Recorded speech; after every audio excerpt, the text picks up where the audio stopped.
Setelah wafatnya Nabi Lut, para pengikutnya merawat jenazah beliau dengan penuh penghormatan sebagai seorang rasul yang mulia. Mereka memakamkan beliau di wilayah yang menjadi tempat tinggal terakhirnya, sebuah daerah tenang yang jauh dari kerusakan kaum sebelumnya. Dalam tradisi umat terdahulu. Assalamualaikum warahmatullahi wabarakatuh. Kali ini kita akan mengisahkan tentang kisah Nabi Lut alaihissalam. Tanpa berlama-lama, yuk mari kita gaskan. Bagian 7. Akhir kaum Sodom dan wafatnya Nabi Lut alaihissalam. Setelah kehancuran kaum Sodom, Nabi Lut bersama para pengikutnya yang beriman meninggalkan kota itu dan melanjutkan perjalanan menuju tempat yang aman. Mereka menetap di sebuah wilayah yang diberkahi Allah, jauh dari kerusakan dan maksiat yang pernah merajalela di negeri sebelumnya. Nabi Lut tetap mengajarkan tauhid, kesucian diri, serta pentingnya menjaga fitrah manusia, sebagaimana tugas para nabi terdahulu. Dalam Al-Quran, Allah Subhanahu wa Ta'ala menyebut Nabi Lut sebagai seorang hamba pilihan. Sesungguhnya Lut termasuk golongan Rasul. Quran Surat Asy-Syu'ara ayat 160. Ia terus menyampaikan bahwa keselamatan hanya didapat dengan menjaga ketaatan kepada Allah dan meninggalkan segala bentuk kemungkaran. Meski kaumnya telah dibinasakan, keteguhan hati Nabi Lut alaihissalam tak pernah pudar. Ia tetap mengingatkan umatnya yang beriman agar tidak kembali pada jalan kesesatan. Setiap hari beliau mengajarkan tentang bahaya mengikuti hawa nafsu, sebagaimana yang menghancurkan kaum sebelumnya. Nabi Lut alaihissalam menanamkan nilai-nilai kesucian keluarga, hubungan yang halal, dan pentingnya kesetiaan pada aturan Allah.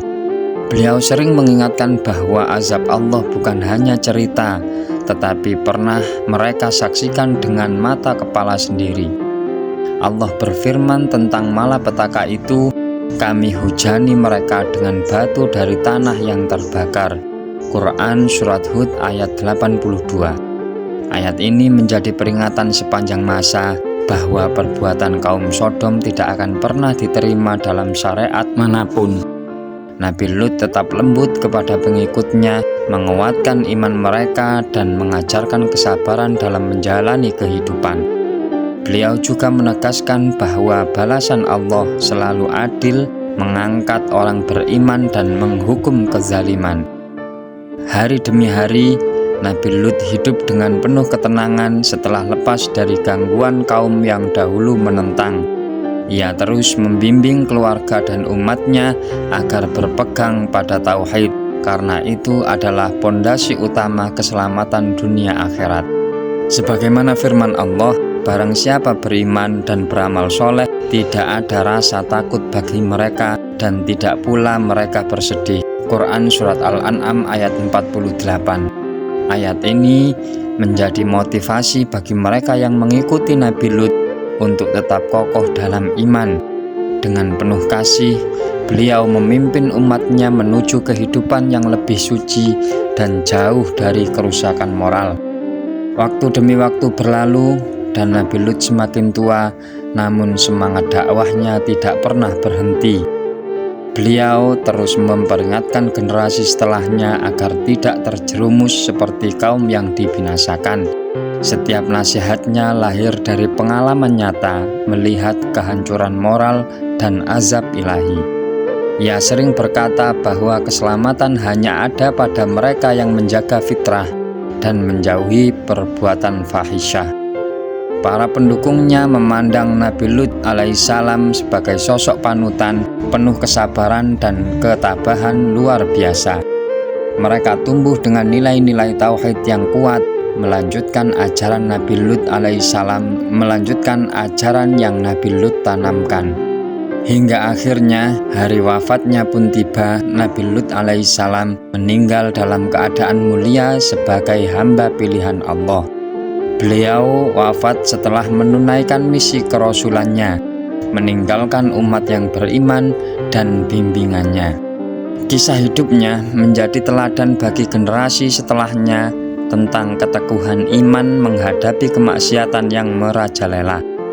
Al-Quran menegaskan bahwa para nabi adalah contoh bagi orang yang beriman. Mereka itulah orang-orang yang diberi petunjuk oleh Allah, maka ikutilah petunjuk mereka. Quran Surat Al-An'am ayat 90. Demikianlah akhir kehidupan Nabi Lut, seorang Rasul yang sabar, berani dan teguh dalam menjaga kebenaran. Warisan dakwahnya tetap abadi, menjadi cahaya bagi mereka yang ingin menjaga kehormatan, fitrah dan ketaatan kepada Allah. Setelah wafatnya Nabi Lut, para pengikutnya merawat jenazah beliau dengan penuh penghormatan sebagai seorang Rasul yang mulia.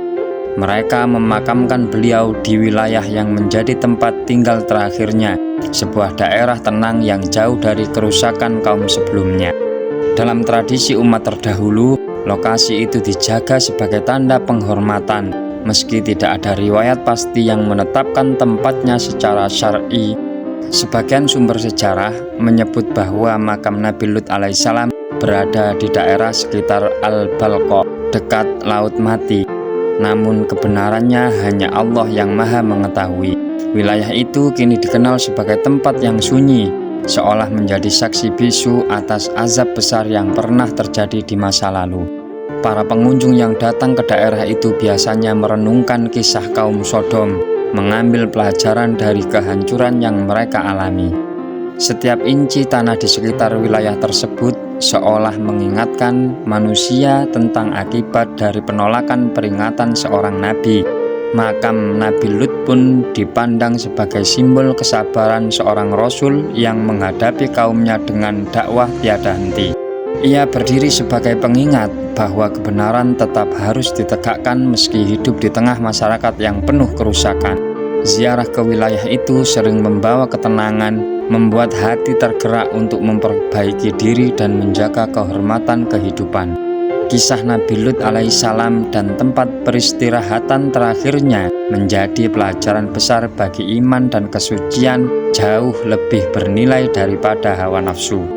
Dengan demikian, makam Nabi Lut bukan hanya sekedar tempat, tapi sebuah pengingat abadi akan perjuangan seorang nabi dalam menegakkan kebenaran. Terima kasih sudah menonton. Jangan lupa like, share, komen, subscribe, dan nantikan video-video kami selanjutnya.